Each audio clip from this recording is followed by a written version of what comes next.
Assalamualaikum warahmatullahi wabarakatuh. Nama saya Jamaluddin Septian, NPM 2020 43500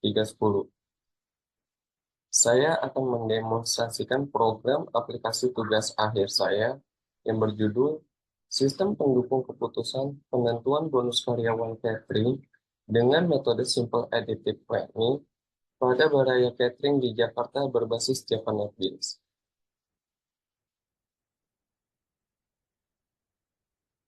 Ini adalah tampilan awal dari aplikasi penentuan bonus karyawan catering menggunakan metode Simple Additive Planning pada Baraya Catering. Di sini terdapat dua field, yaitu username dan password. Kita akan menginputkan username dengan admin dan password admin. Jika sudah, kita klik login. Ketika kita klik login, dan jika username dan password benar, maka ada keterangan login berhasil. Kita langsung klik OK. Selanjutnya di sini terdapat tampilan dashboard dengan output total karyawan, nama karyawan peringkat pertama, dan bonus karyawan peringkat pertama. Selanjutnya kita langsung ke data admin. Di data admin atau form admin, kita akan melihat ada inputan atau field dengan ID admin, nama, username, dan password. Di sini kita akan mencoba memasukkan nama dengan James B, username kita coba menggunakan James B 123, passwordnya 123. Jika sudah, kita klik tombol simpan. Maka akan ada pesan data berhasil disimpan, kita klik OK, dan dia langsung menuju ke aplikasi atau tampilan awal, supaya kita bisa memasukkan data yang baru seperti ini. Jika sudah, kita klik login lagi, dan kita klik OK.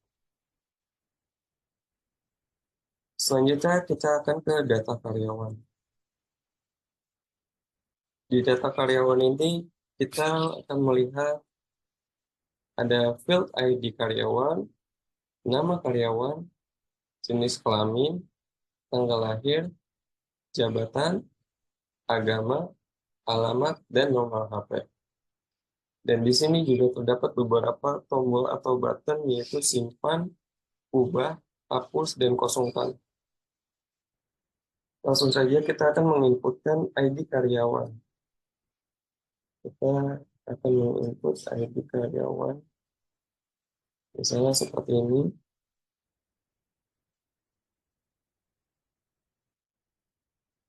Nama karyawan, jenis kelamin, kita akan menginputkan tanggal lahir,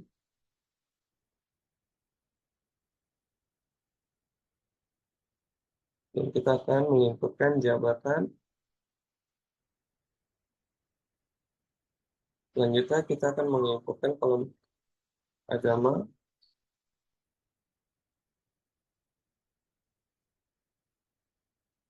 kolom alamat,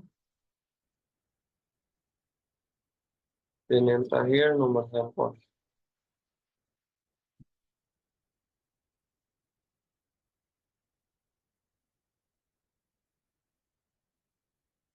Jika sudah, kita klik simpan, dan data berhasil disimpan.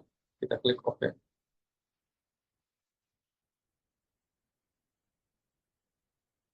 Jika kita ingin mengubah sebuah data, kita hanya mengklik data yang ingin kita ubah dengan cara kita klik datanya di table, maka akan keluar seperti ini. Jika kita ingin mengubah, misalnya di sini alamatnya kita ubah dengan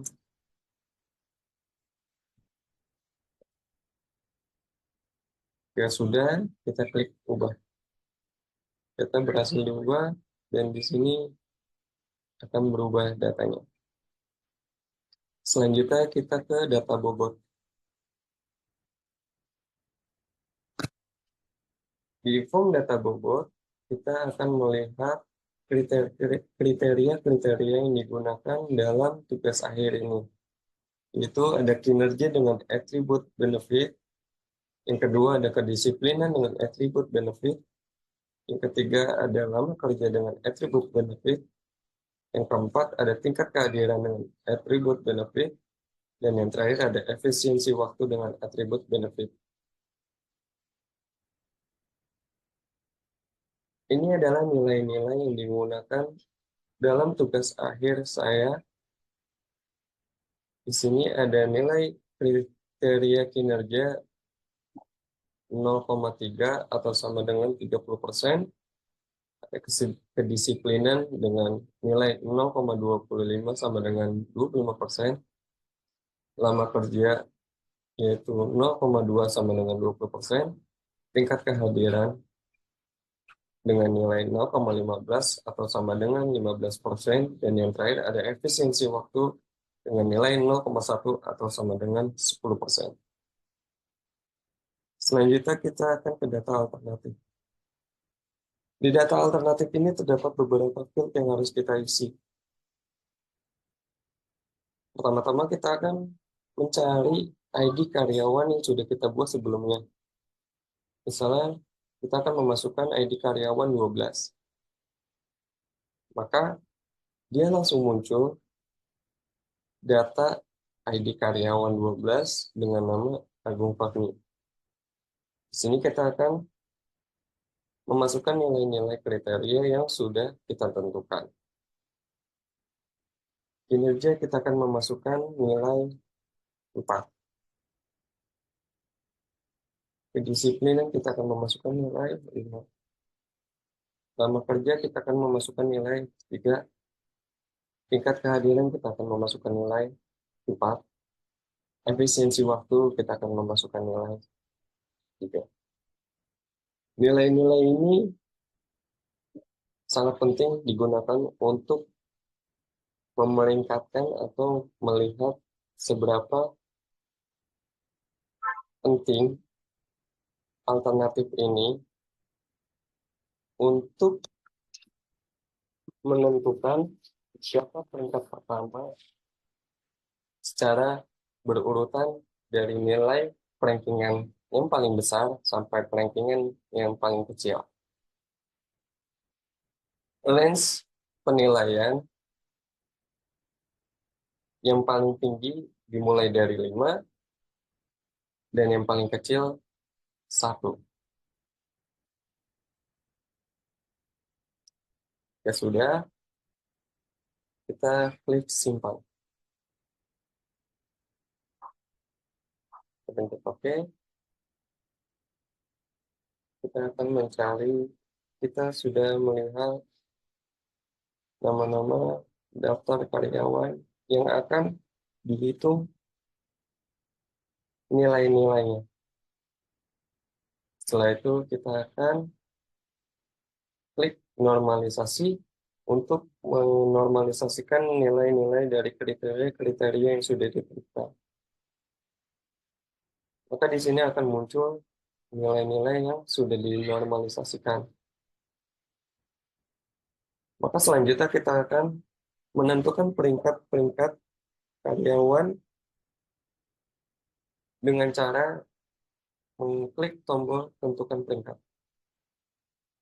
Maka di sini akan muncul peringkat yang sudah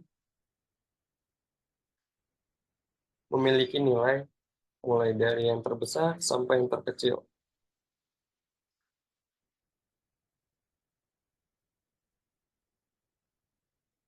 Dan inilah nilai-nilainya.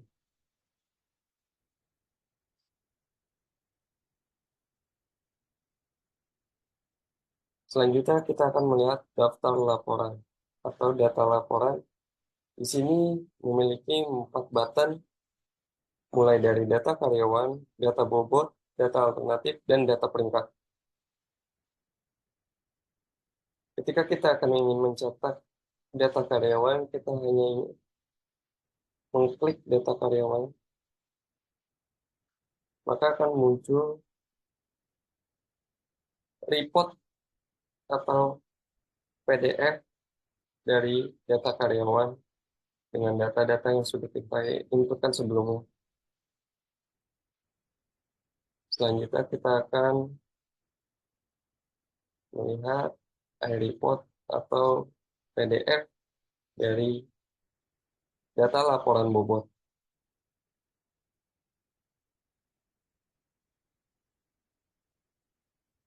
Selanjutnya kita akan melihat data alternatif.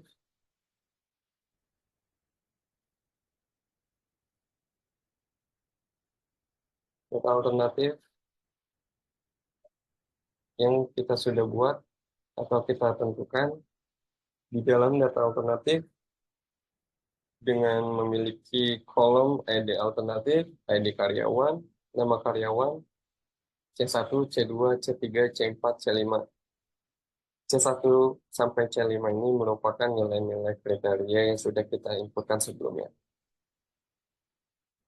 Dan yang terakhir kita melihat data peringkat.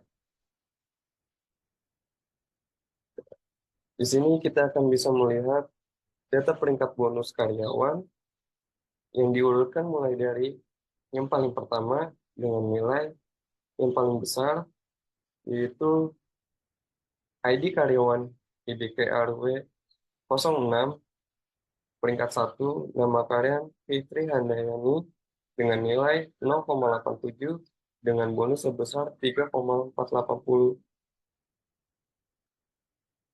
Rp3.480.000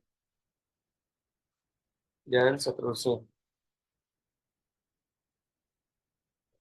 Kita akan bisa melihat di dashboard datanya akan berubah sesuai dengan inputan-inputan yang sudah kita inputkan sebelumnya. Baiklah, begitu saja aplikasi yang ingin saya demonstrasikan. Kurang lebihnya mohon maaf. Assalamualaikum warahmatullahi wabarakatuh.